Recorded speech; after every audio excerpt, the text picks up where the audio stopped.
All right, we are live. Hi, everyone. I'm Bret Staudt Willet, and on behalf of AECT's Graduate Student Association, welcome to the next installment of our webinar series here in 2019. We're really glad for those of you who are able to join us here live this afternoon, and for all of you who are going to watch this recording, hopefully in the months and years to come, we're also glad that you're checking this out. I'm delighted to be able to co-host this month with my colleague Sonia Tiwari, and we're excited to dig in and have a discussion about design and research guidelines for diverse makerspaces. I'm going to let Sonia introduce herself a little bit, and then we'll hear from our special guest panelists. So Sonia, over to you. Hi everyone, I'm Sonia Tiwari. I'm a second-year PhD student at Penn State in the Learning Design and Technology program. I took a class with Dr. Richard on makerspaces, and that's when I was fascinated with this subject. And I feel really fortunate that all four people on the panel today took some time out to help us understand makerspaces better and how they can help both designers and researchers in this field. Right. Next slide. Yes. I'll just ask everyone to briefly describe themselves. I mean, people who are active in the field know you from your work, but for some of our new GSA members, it would be nice if you can share a few words about yourself. Sure. We can start with Dr. Weible. Okay. Hi, my name is Xun Weible, and I am at Central Michigan University. I come from Penn State from the Learning Design and Technology program, and I was a high school chemistry physics teacher for 23 years before I decided to make the transition to university. I am working currently with we have a science makerspace on campus that was brought in my second year here. And I work with them with some of the programming that they do with bringing students to campus. But primarily my makerspace research agenda looks at curiosity, science curiosity, and creativity, and how that intertwines with making at a STEM maker, like a STEM making after school program, where I take the makerspace equipment, supplies, and all of that to the school and work with them there. So it's kind of like a mobile makerspace. I'll turn it over to the next person. All right, thank you. Dr. Richard. Hi everyone, I'm Gabriella Richard. I'm an assistant professor at Penn State. I got my degree from New York University. Prior to starting my doctorate, I did a pilot program in the New York City public schools teaching and teachers, students and teachers, physical computing. So this was pre what we were terming maker education, but it was using similar toolkits. I had gotten my master's from the Interactive Telecommunications program at NYU, and a lot of the faculty there were instrumental in designing the Arduino based on our curriculum. And the Arduino helped spearhead the low-cost, easily accessible computational toolkit movement, which became the maker movement.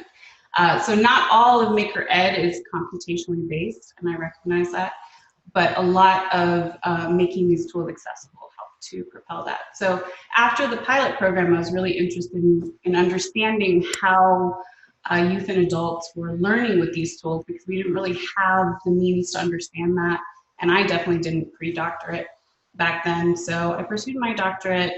So I do research on games and learning, as well as makerspaces in education and other kinds of informal computer science education and engineering education environments, and diversity and inclusion as well. Dr. Ge, please. Hi, my name is Xun Ge, and I'm a professor in the program of Instructional Psychology and Technology in the Department of Educational Psychology here at the University of Oklahoma. And I'm a graduate of Penn State. So, and actually I met Jennifer, I think last year at the airport after AERA, so I recognized you. We talked about makerspace research. So I've been working on a 3-year makerspace project, which has been funded by the Institute of Museum and Library Services, and this is the 3rd year, the last year, and we are finishing the project by the end of November. And we implemented a guided inquiry design plus makerspace learning. So kind of like a guided inquiry design is like a scaffolding structure to lead through the makerspace learning here in the Norman Public Schools.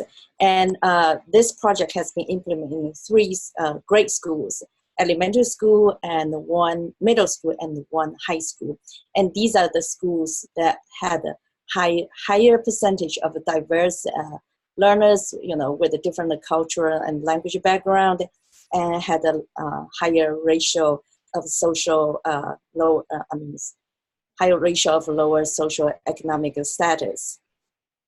And so this project was kind of is unique in a way that it's integrated in the curriculum-based regular school learning environment. Because in a lot of situations, makerspace has been implemented after school or as an elective class, but these are implemented in the required courses. And also another unique characteristic is the involving the collaboration between the librarians and the teachers and the administrators. So the librarians and the teachers co-plan the maker space learning. And it's also unique in a way that we compare the guided inquiry design with guided inquiry design and the makerspace learning. So in every school, we compare these 2 learning environments and see what affordances makerspace learning provided to students. And the learning outcomes we assess include the engagement, their motivation, problem solving, self-regulation, knowledge integration, and transfer. Thank you. And Will? All right, yes, so my name is Will Ashley. I'm a actual recent graduate of the LDD program at Penn State. I am now serving as the Makerspace coordinator and teacher at Coast Episcopal School in Long Beach, Mississippi.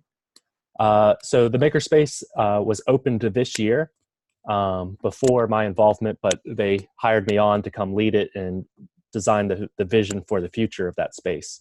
And I'll kind of describe what that space kind of looks like now in terms of, I primarily work with middle school. So our 6th and 7th grade next year, we'll offer it when our first 8th grade class in about 10 years comes up. And so I teach a science maker course. It's about half and half. I'll do a science lesson and then we'll go into maker. Within that maker might be individual projects, so personal projects that the students are completely free to design on their own, or it might relate back to the science lesson they just learned about, or other projects related to other content areas, such as their ELA, their social studies, and so forth. Additionally, because it is a smaller school, I have the opportunity to lead lessons from all ages, all the way down to our toddler program, and as I said, up to our middle school. So I will be interacting and working and building and making with all the students at Coast Episcopal at one point or another over the course of the year. Thank you. Yeah, very good. And so from here out, I think we will just kind of let panelists decide who wants to speak next and how to follow each other and build on each other. So I think it's really helpful to have that structure for the introductions, but beyond here, we're just going to let it be a little bit more free form. So we're going to get into some of the particulars for these different makerspaces that you've started to describe. And we want to start with audience. What groups, Will, you just talked a little bit about your middle school audience, but tell us a little bit more about how you conceive of and design for these particular audiences for your makerspaces.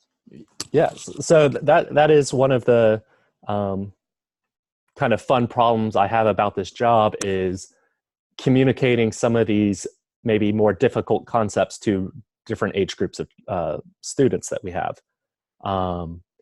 So for instance, we have 3D printers and laser cutters, but we also have lower tech technology, like the Makey-Makeys and Ozobots, and then other handcraft items. So it's just finding ways to be able to get the students to buy in or to understand the content. So the younger school students, they're not going to have the ability to understand InkScribe or be able to use the laser cutter.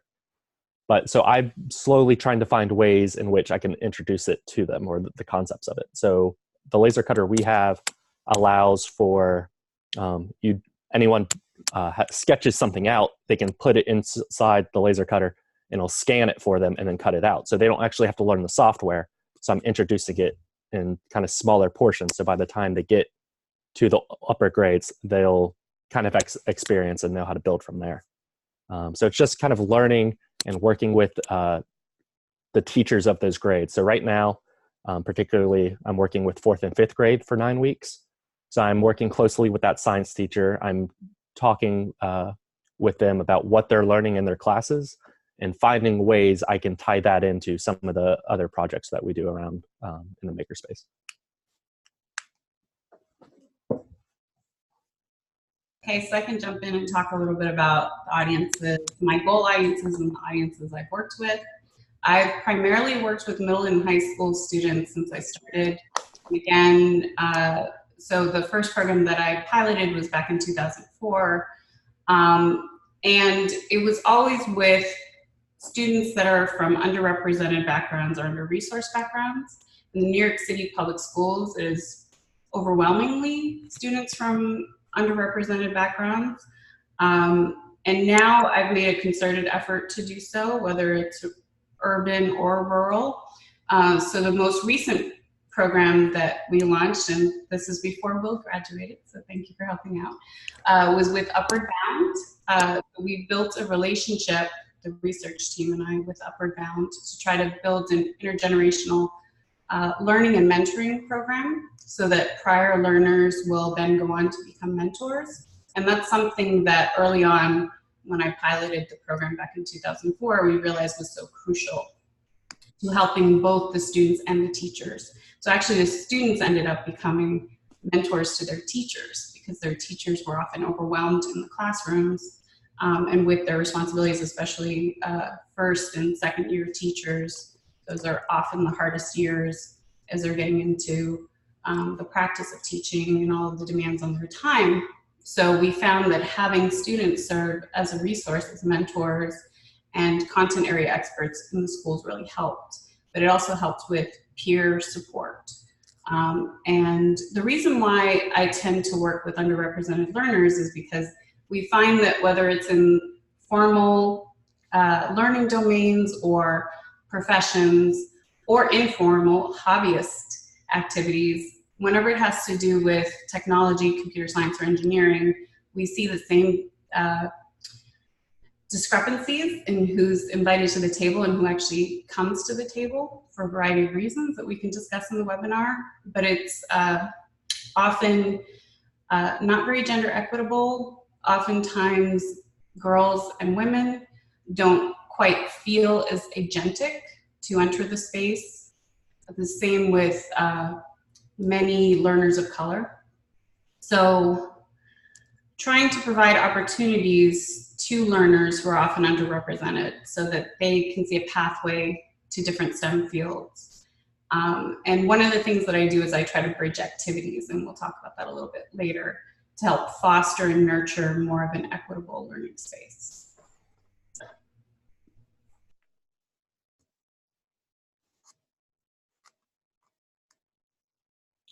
Okay, just now I mentioned that my study, the context of my study is normal public schools. So one of the things that Gabriel mentioned was the underrepresented, how we need to include the underrepresented students. So our experience was that when we bring makerspace to the public schools, and the kids who have no access to makerspace and to all kinds of technology, this kind of opportunity, they have the equal opportunity at the school to work on the projects. Because some of the kids have more access to technology, to the after school program, but not all of them. So by bringing makerspace to the school setting, we are also trying to address the equity issue.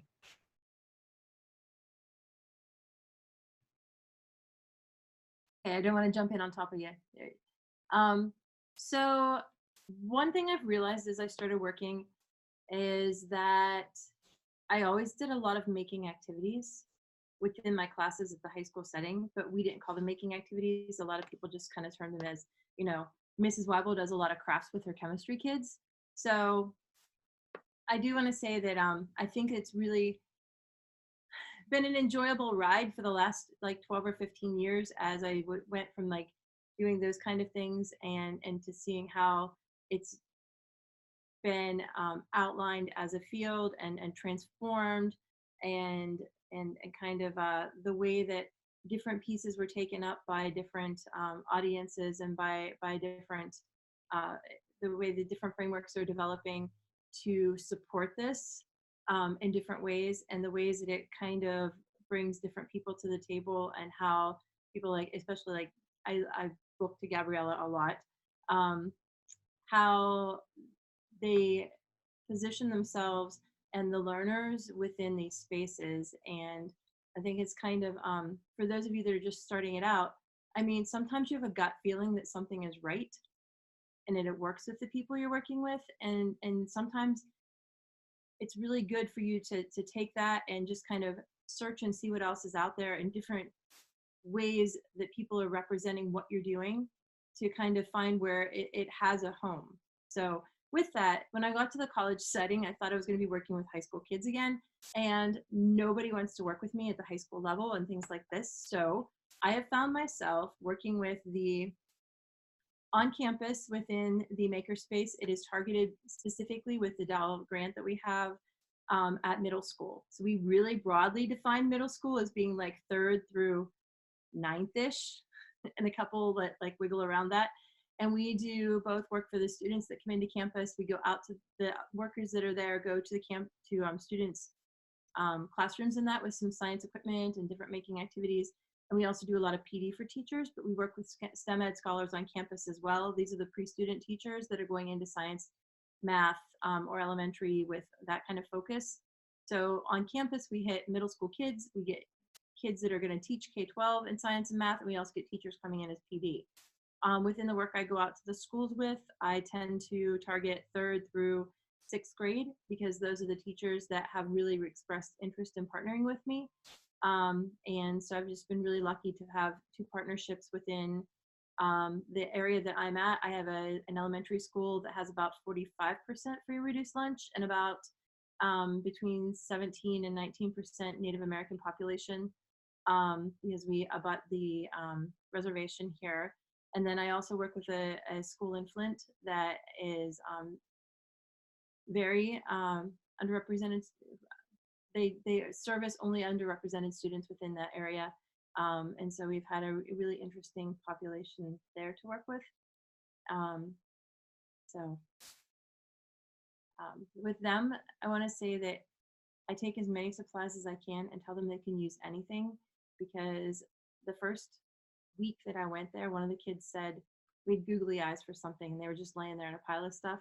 And the kid picked up 2 eyes, and she said, we're allowed 2 eyes, right? And I said, you can have as many eyes as you want. Whatever you're envisioning with this, you can have it. And she said, I can have 7 eyes if I want it. And I said, yeah. And she said, I've never been able to have 7 eyes. I don't know why she wanted 7 eyes, but just the fact that those students had such a lack of resources, that being able to have access to even just googly eyes, and then toilet paper tubes and different pieces like that, they were unable to even grasp the fact that they were allowed to use as much as they wanted. So I'll give up the floor to everybody else now.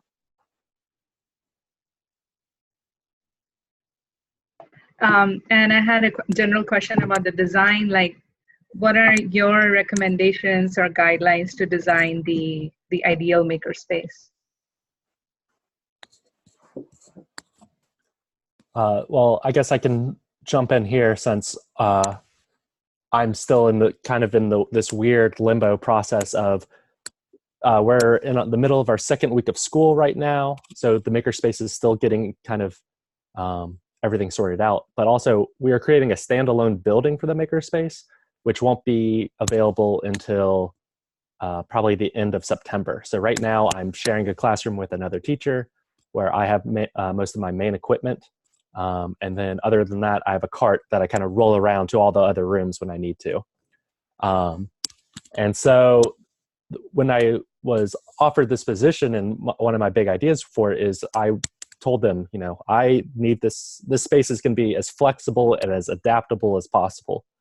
And so that includes, we're having, instead of desks, we're having big giant lab tables on wheels. So if we need the floor space, we can move those out. The makerspace itself will have a garage door on it. So this will help us bring in larger equipment if we need to, but also nice days, we'll be able to open it up. Students can do some work outside as well. And so my kind of vision for this is that it's really a flexible environment based on the needs of who's using it at that time.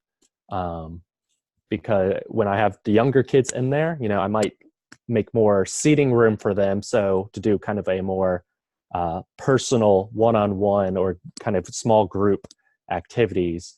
Whereas the older kids, I might give them more space for them to spread out and work on individual projects or together to collaborate. So those are kind of some of my overall ideas for my ideal makerspace that I'm trying to, you know, I'm working with the contractor saying, hey, you know, let's think about this. Let's think about the type of wiring we're putting in, because we don't want to limit ourselves to a certain wattage or voltage, because in the future we might need bigger equipment or something else. So trying to think through of all the possibilities and trying to future-proof the place as best we can to serve this community for as long as we can over time.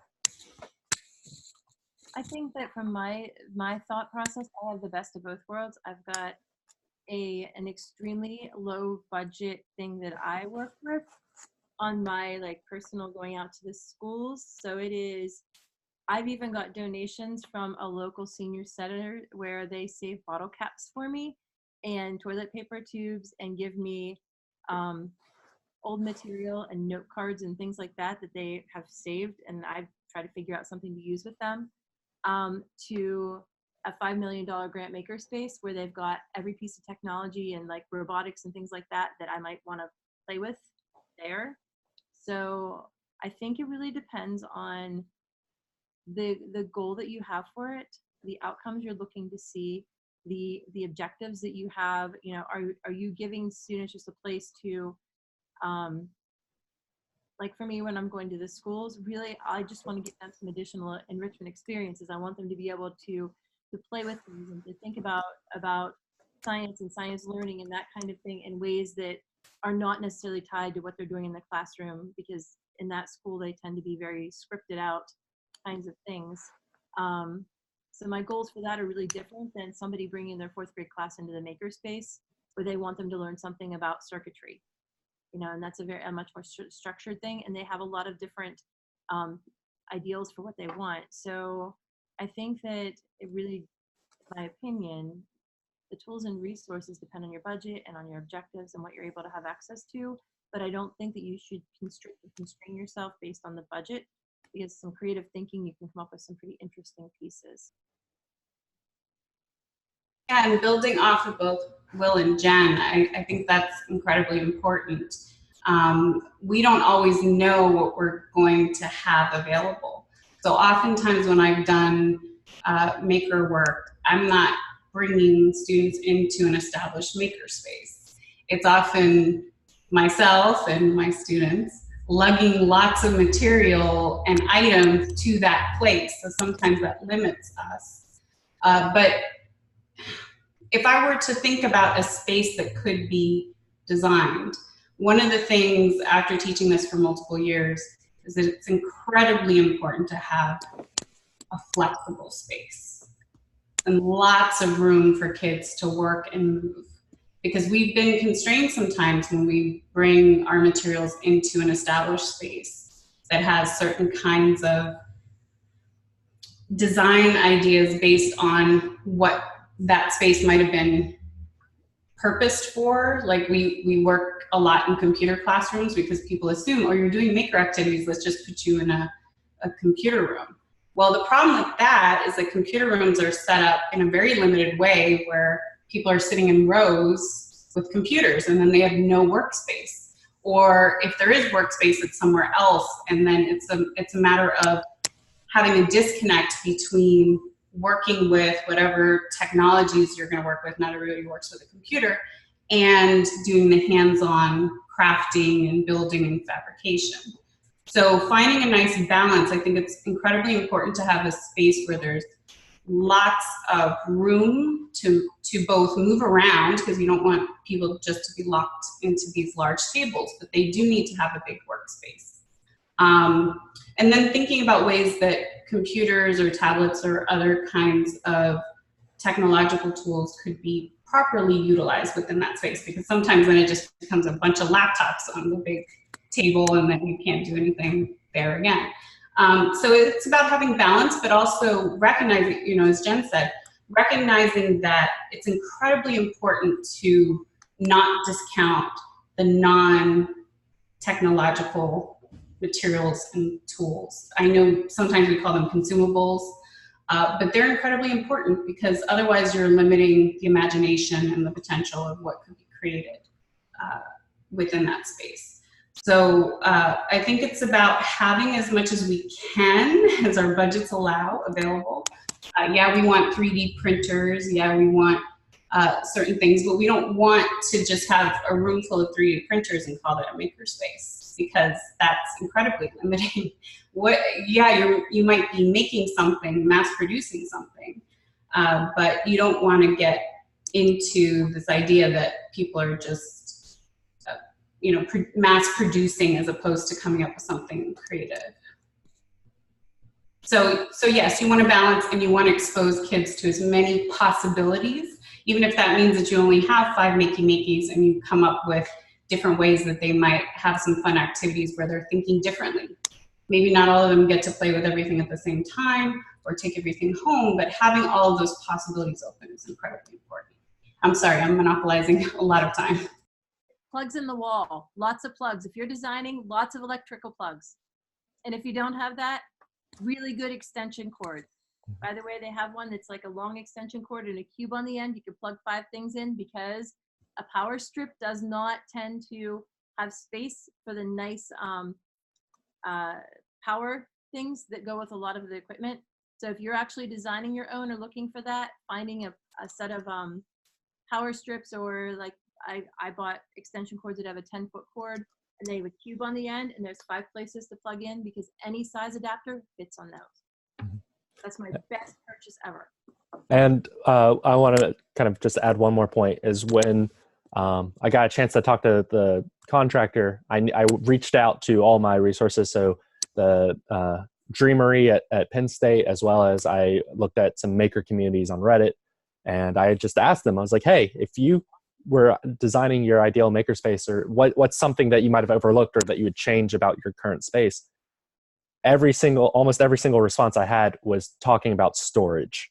You're going to need so much storage, not only for the materials that you have, but you're going to have finished projects lying around. You're going to have in-process projects, and you need a place to find that, and find great ways to organize all your materials.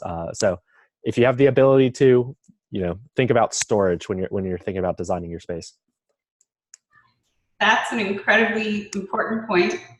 What we have often done, so thinking about mobile makerspaces, we think about creative ways to store and bring things back and forth, because that's what we often have to do when we're working in schools. So we've found that buying those Tupperware containers that are, about 12 by 12 inches or so, are great. The other thing that's incredibly flexible is to buy those really large, Ziploc bags, because then you can put a variety of things in and it's a little bit easier to carry around in the store. But yes, storage is incredibly important. And with storage, you also have to think about containers. Yes, exactly. You have to think about containers and how you're going to be able to store things within smaller containers in order to put them away efficiently, because otherwise you end up with a massive amount of clutter. Okay, can I go? The storage is a challenge. So what we have been doing, which is not ideal about storage, is actually we give those projects, artifacts back to students. And then we took pictures, we took videos, but still, pictures and videos cannot exactly, when if you want to analyze the data, you could only look at the pictures, look at the videos, and without being able to actually examine the real artifacts. So that has been a problem. We don't have space in schools. So I think some of the ideas you guys mentioned was good, but also one of the arguments from the teachers was that, well, that's students' project, the students own the projects. We need to give those, artifacts back to them. To answer the question about the ideal makerspace, and I agree with all of you, all what you have said about the flexibility. I think it's very important because we need to have a space where the students can lay down materials, can have activities, they can collaborate. And also, we also need to have a space for teachers and librarians to give briefing and debriefing. They need to have a space, for doing that.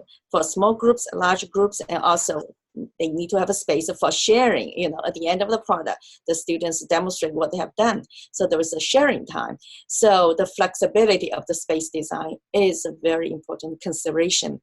What we have done in Norman Public School is that we take advantage of the library space.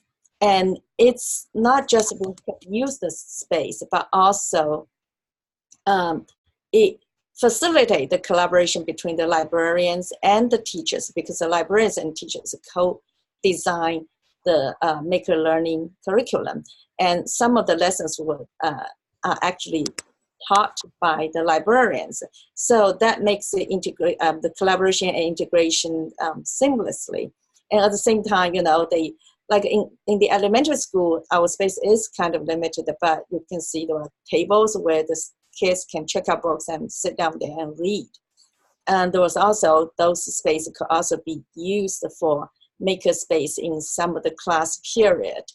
And there's, we have not, the high school is different. The high school, the two high schools have recently gone through renovation. Okay, it's like a district bond, project. So the renovation include the library. So the high school has a really nice library, and where they have a conference room. So one of the conference room within the library is crafted out as a maker space where they have like a 3D printers, laser cutter, and all the robotics software and VR software and so on. But for the middle school and elementary schools, they actually just lay out a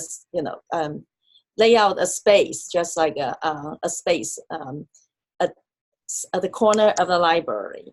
So they could still make it work, and at a very low cost. Our technology equipment, we use some of the grant money to buy 3D printers, laser cutters, and some of the crafting materials, and also, electric circuits, robotics, materials. So, but I think for our model is just to use converting the existing library, but we do not take out the books. So it's like becoming library and maker spaces. So I thought that, it's a pretty good model for schools that do not have the funding to build a new maker space. And that's a good point, because we have often worked with librarians and in libraries, because those are spaces that most schools have. Some schools that we've worked with also have a shop room. Some have multiple computer labs with different kinds of setups, but almost all of them have libraries that have substantial space, so that's helpful. I wanted to mention something else. Whether it's a mobile makerspace or an established makerspace, tackle boxes are wonderful to help you sort all of the little components that might come with some of the computational kits. And it really helps you to organize, but then also to easily move things around. And they're pretty cheap to get. I know that there are companies like Little Bits that sell their own proprietary tackle boxes that are incredibly expensive, but in Amazon search, you can find some really cheap ones that also allow you a lot of flexibility. I was talking earlier and I had my mute on, which I do all the time, so I apologize. But as Gabriella was talking, I'm at my house now because my office is too full of stuff. And so I was showing my Dollar Tree shoe boxes, my gallon bags full of stuff, and something else to go along with what Gabriella just said. I found that styrofoam egg cartons work pretty well for little pieces and beads that you want sorted out. And then we take a piece of plastic wrap or press and seal, and press and seal works really well, and go over it and then just kind of like stick it to it so they don't get all slopped up, and then you can reuse it too. So that's one way we've been doing that, because I ran out of money instead of buying those things. I bought other stuff. So that's one way that we've been handling some little pieces of things to kind of keep them in order. We have kids who like to do the videos. So we probably need to, work with the school administrators to find a small room where you can have the, green screen where they could shoot videos and edit. Shooting videos with a soundproofed, environment. And that also goes, sorry. No, go ahead. So that also goes back to your point about how you archive the projects for research. So we've gone through various phases. Early on, I didn't have a lot of grant money, so I couldn't allow the materials to be kept by students, unfortunately. I was working off of somebody else's grant, so I didn't have the same liberties. And in those cases, we kept the projects. But now, increasingly, I try to provide the opportunity for students to take the projects home. So most recently, we didn't only give them back their projects, but we gave them extra materials. So that's incredibly important. And as the tools become a lot more affordable, that becomes a lot easier to do as well. But yeah, so what we found is that really good video archival processes helps incredibly. So having the students demonstrate their projects, and then also going through and taking lots of really rich detailed pictures and videos of those projects working as much as possible, and then returning the projects is how we do things now. And we find that it's just as good as, keeping the projects, so we don't need to keep them anymore. And one of our teachers actually asked her students to use the Flipgrid to basically demonstrate, to record their demonstration of their projects. So in this way, you could see, actually, we have the archive of the video showing the artifacts from different angles. At the same time, you also hear the students are talking about, explaining how they created their project. So I thought it was pretty neat, because it was also a very easy way to collect data.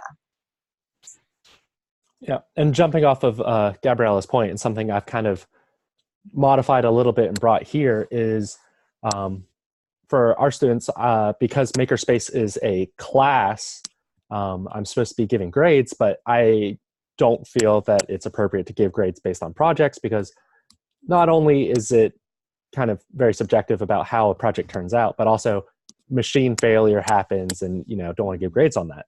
So what I've been doing starting out is I'm having the students document them, and they get graded on the documentation process of their project. So I say, you need to come up with a project name, you show me a picture or a video of your document, and then also just talk about your project. What was your design process like? What messed up? What would you do better if you got the opportunity to do this project again?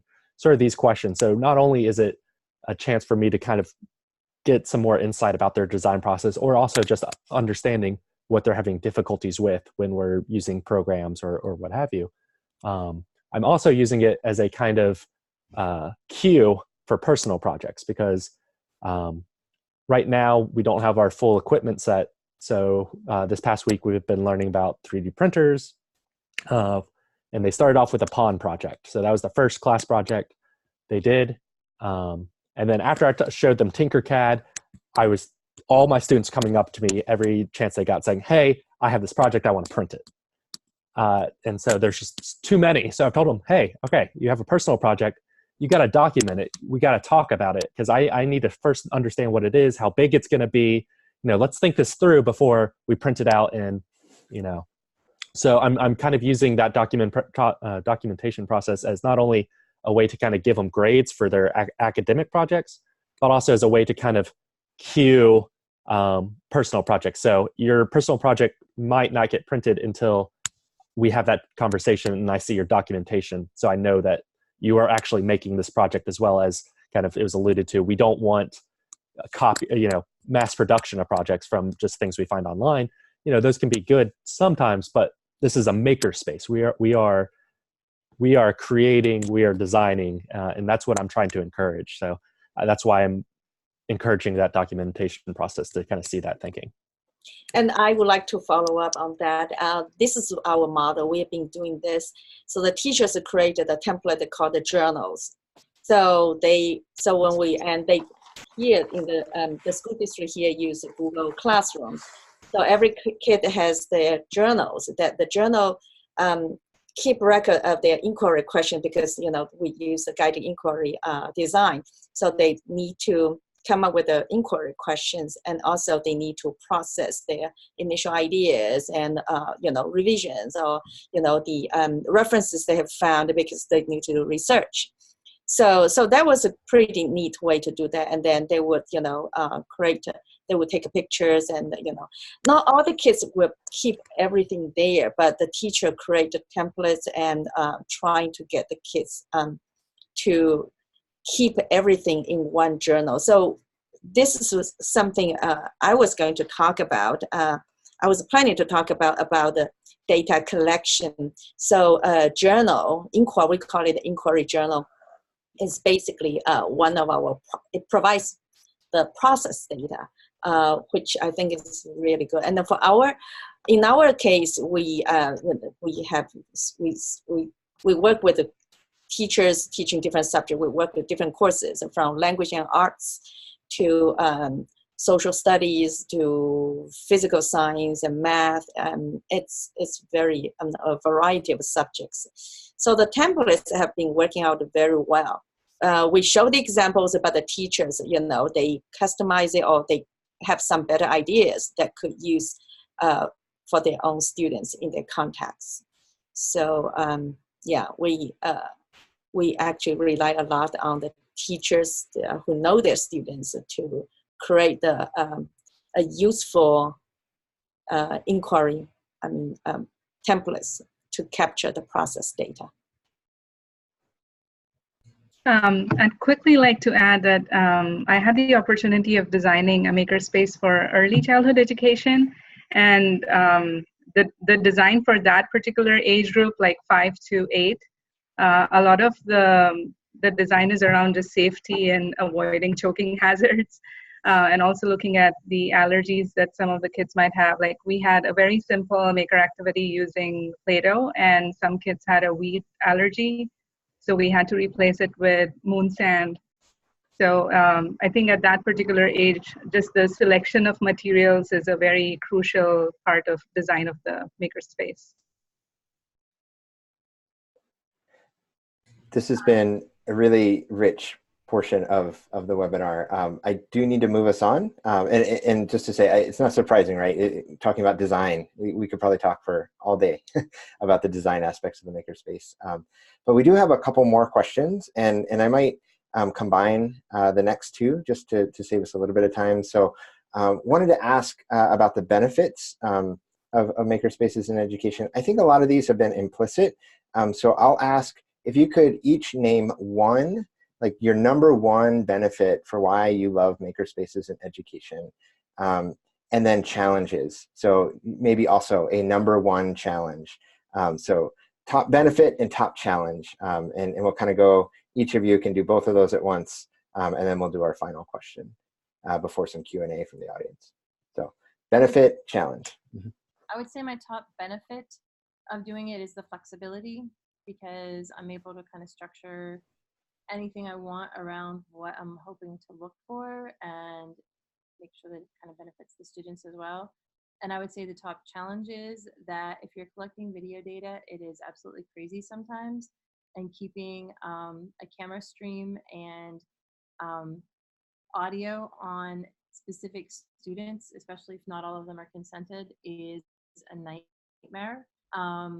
As you're trying to facilitate things and track them as they're going like all over the place and keep all of that, that's really, really difficult. I would concur on the challenges with you, Jen. In terms of benefits, I would say it's really about, we've talked about this, process-oriented learning, learning through failure, really encouraging kids to become not only metacognitively aware of their learning process, but to take ownership of it. So not only working through some ideas and turning conceptual knowledge into more procedural knowledge, concretizing what's in the head, but also, especially when you build mentorship models, allowing them to take agency over teaching each other and learning together is incredibly important. So in terms of the challenges of dealing with the video data, I don't think I've completely perfected that yet, but what has really helped is continuously having the students engage in think alouds, and Will knows about this because he's conducted a lot of them for us. So we do collect a lot of video data from multiple cameras, wide angle as well as close up. But I think it's good to limit those cameras as opposed to having a camera fixated on each table, which would be great. Then you'd have like 10 or 12 cameras. Being limited to 2 handheld cameras kind of helps because you get to different process points at critical moments as you're having them engage in think alouds. And you wouldn't be able to analyze all that data anyway. So it's really important because it helps the students become more metacognitively aware of their learning and the challenges that they're facing, but it also enables us to understand how their thinking has changed over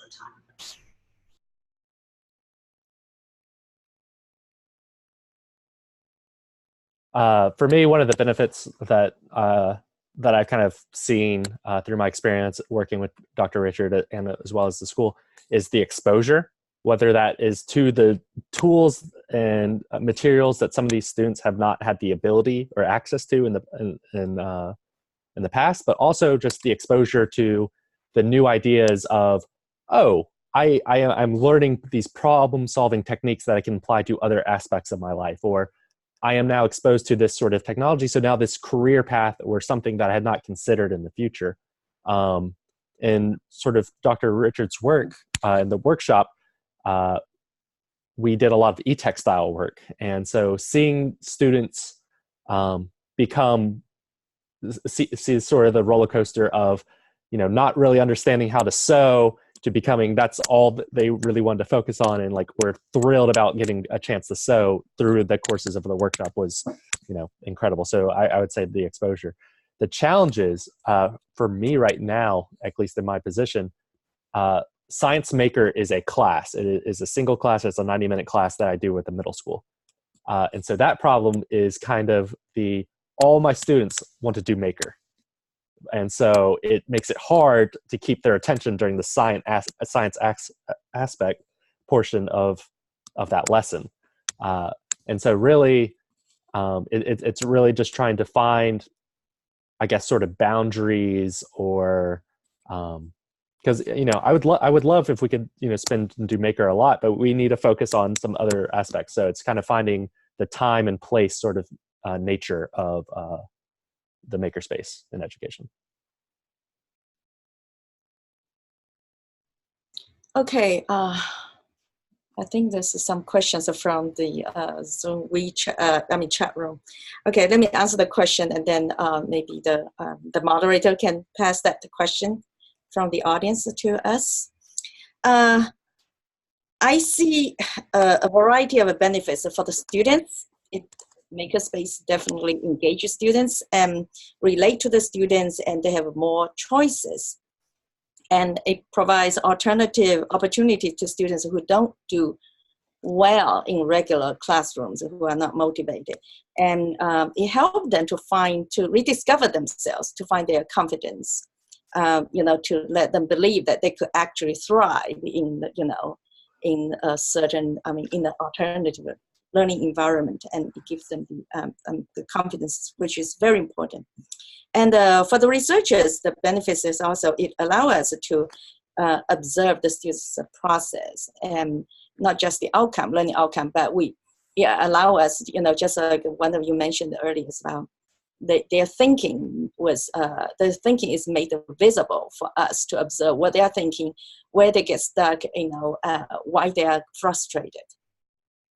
And in our experience, there are a number of challenges. One of the challenges is that to bring maker learning into the school curriculum, it creates a dissonance. And on one hand, we want to give the students a lot of autonomy, but at the same time, the students are bounded by the structures. So we call it bounded autonomy. So the boundary includes like the curriculum, the class time, the semester structure, and the time limitation. Because the teachers are teaching units, they have certain number of units that need to be completed according to the standards. So they are worried that they are not covering enough standards, or they don't have the time to cover all the standards. So that's some of the examples about the bounded autonomy. And another challenge is the dilemma between the students' autonomy and their competence. The students enjoy autonomy, but at the same time, they might not have the competence, they might not have the skills to achieve what they want to do. So in this situation, the scaffolding is very important. Scaffolding from teachers, guidance from the teachers, and providing a scaffolding structure is important. Also, you guys mentioned about the students' risk-taking. We've seen students who have been doing well in the traditional learning environments do not dare to take the risk at the very beginning. And we also see the teachers' lack of understanding of the nature of the makerspace. Teachers are less willing to give control to the students at the very beginning. But throughout time, with experience and through their reflection, we've seen a lot of teachers actually come to see the benefits of letting it go. And we also see this growth of in both students and the teachers. So yeah, all right.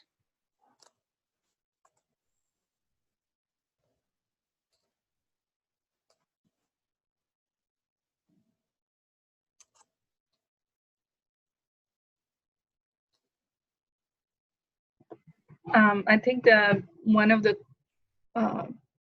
final words from you would be really helpful. Any piece of advice you would offer to people interested in research on makerspaces, any resources you would recommend, like journals or must-attend conferences if someone is really into makerspaces. Any final words? Well, in terms of conferences, I would recommend FabLearn, as well as IDC, Interaction Design for Children. They feature quite a bit of work on makerspaces. Also, AERA definitely has a bit. I'm sure AECT does as well. But AERA also has a proliferation of maker sessions for those who that's their standard conference. again, the other educational conferences as well, ICLS and CSCL. But in terms of what's the one piece of advice, I would say really attend to how you are integrating the students. And that's both in terms of who you're inviting to the table. So we found that it's really important to have recruitment material that appeals to a wide audience, that is inclusive of multiple people. Sometimes we end up resorting to our unconscious biases when we're advertising these programs, and that's why we don't get a diverse set of students that come in if you're doing the informal ed, which is still where the bulk of the maker work is. And then once you're there, I would say diversify the activity. So I don't work with one toolkit, one popular toolkit. I try to integrate a lot of different digital and physical maker activities because that is broadly appealing to people who have different proclivities and interests and skills and things that they feel that they are confident in, and then allowing them to show their expertise and demonstrate their expertise with those set of skills. And now they're exposed to a variety of different skills and interests through these different activities. So they're more apt to take those risks once they know that there are some activities that are related to the skills that they think they have, and then they end up moving. So I would say don't just focus on one tool and say, oh, we're just going to do 3D printing, or we're just going to do laser cutting, or we're just going to do textiles. Try to think about how you can purposefully integrate different kinds of maker activities to encourage both diverse participation, but also allow learners to see the diversity of ways that they could integrate computing and engineering and crafting and other kinds of activities and skills and professions in their lives. My, I guess, piece of advice is to sort of reach out and find sort of the various resources that you can find either online or also in your community. So for instance, I am not the best woodworker that we have. That's not kind of my field, but several of the parents that are involved in the school are. And so I am offering them the opportunity to come in and help with our students on woodworking projects. And I'm making connections with businesses or other type of STEAM related careers to invite invited talks to also come lead lessons for our students, so that, you know, it's not only on you. You can, you know, we're going to be a community. We're setting up communities where we should be sharing our resources, and we should be working together to, you know, to build and make together, to collaborate. So.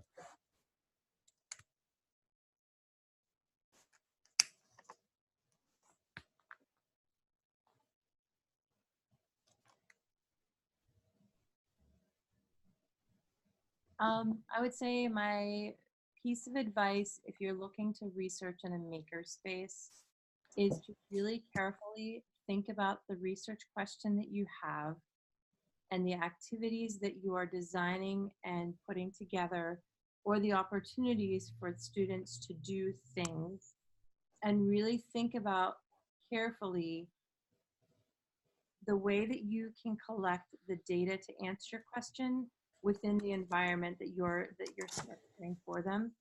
Because what I found a lot of times at the very beginning of this whole process for me was that I went in with a great idea in my head, thinking that I was just gonna, like, this data was gonna magically appear within the activities that we had structured, because, you know, by God, they're great activities, and these are fantastic experiences, and of course I'm going to see curiosity and these other things showing up in it.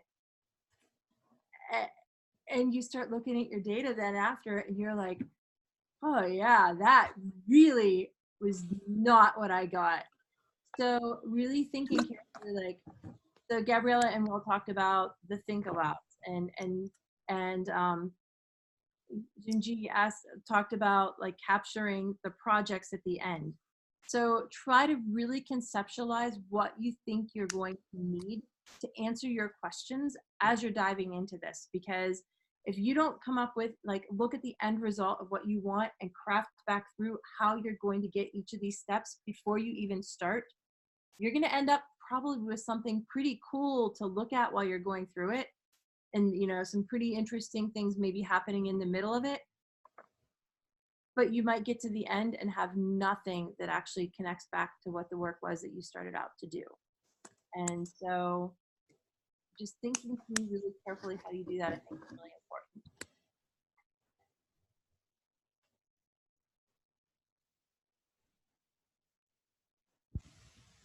And to answer the two questions that are in the chat thing, I think all of us design activities that go along with the curriculum at some way, shape, or form, or offer opportunities for students to do things that align with them. Maybe you can email us and check up with us later. And Gabriella and I have talked in another forum about digital and virtual makerspace environments. I don't know if that was archived by the Penn State Library or not, but maybe we can find out if that was archived, and that might be helpful. Okay, my final words is that when we design makerspace learning research, our focus should not just be on the facilities, makerspace design, you know, technology, which is considered the first layer, okay, of makerspace research.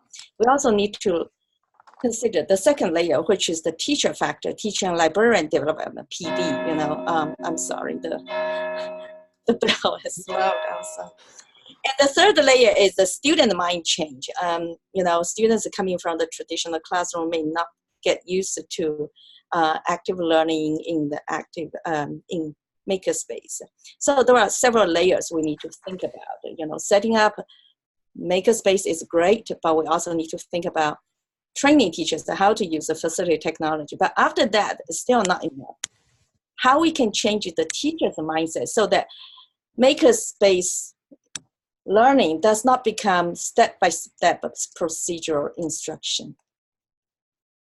And of course, the students also need to be stimulated to engage, to open up, to be able to take the risk and engage in this maker learning and enjoy their autonomy.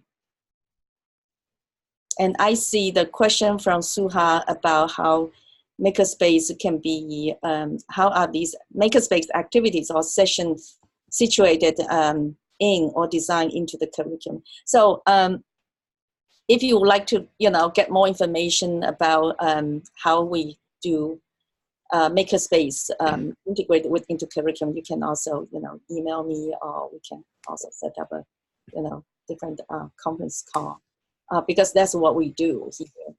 The teachers actually tie with the standards, the state standards, very closely. And we use, as I mentioned earlier, we use a guided inquiry as a pedagogical framework, and it has worked out very well. And I'd be willing, oh, sorry. No, go right ahead. I was just going to quickly answer these two questions. Yeah, I'd also be willing to talk about ways that I've integrated curriculum. If you're interested, contact me offline. And as for virtual learning environments, it's already happening. So there are many environments, like, I don't know if you've heard of Twitch, also YouTube, other live streaming platforms. People are creating their own virtual makerspace environments all the time on there, teaching various tools, game design, how to do silk screening, all kinds of things. So they're out there, and ways that we could structure them as well would be similar. So whether it's in a Canvas online course, or we do Zoom sessions, that's something that's in the works. I'm starting to design an online makerspace course. So that's part of my thinking, but it's also happening organically. So I apologize, Will, go ahead. Oh, yeah, it's fine. For me, for the question about the makerspace activities are in the curriculum, one is to work with your fellow teachers if you are specifically in a school. Not only talk about what the content they're learning and see if we can find ways to design projects related to that, but also look into ways about opening up the way you are doing assessments. So instead of just writing an essay, are there more different creative or projects that you could do that you can sort of measure and assess the same type of thinking that you were going to? So I know that me and a fellow ELA teacher were talking about sort of video, like documentaries or video projects in which the students create all on their own. You know, they'll have to come up with some type of script as well. So there's still that writing aspect, but just finding ways to present and make projects related to that curriculum. And then beyond that, we're finding projects around the school for the students to engage in. We just redid an entire middle school for our 6th and 7th grade. And currently we do not have any handles on our drawers or cabinets. And so right now, my middle school students are in the process of designing those handles that we'll use throughout the years for the space. So not only finding academic projects, but also finding projects that, you know, might give them a little bit more buy-in for their school or their surrounding area. I have 2 seconds, Brett. Sure. Yes. Final word. Final word. Also, as you're thinking about integrating it into the curriculum, think about the practices that you also want them to do, because that goes well beyond like cross-cutting across multiple subjects and multiple areas. And think about those skills and practices you want people to fine-tune, not just curriculum content. Bye. Thank you. Well, again, I do want to wrap us up. I realize we're a few minutes past our hour. Want to respect the time of our panelists and our attendees. I'm sure we're all very well aware that we're at the start of a new semester. So do want to stop. I think one of my big takeaways, though, is that this seems like just the start of the conversation. So a number of our panelists have offered to continue the conversation. Please take them up on that. Let's find each other at AECT. Let's find other ways to keep this conversation going. Yeah, in all seriousness, I'm sure we could talk about this all day for days on end. And I think that would be really beneficial to a number of us. So thank you to our panelists especially. Thank you so much for giving your time, your wisdom. This has been fantastic. We really appreciate you. Thank you for the invitation. Thank you. Yeah. All right. And I'm going to sign off.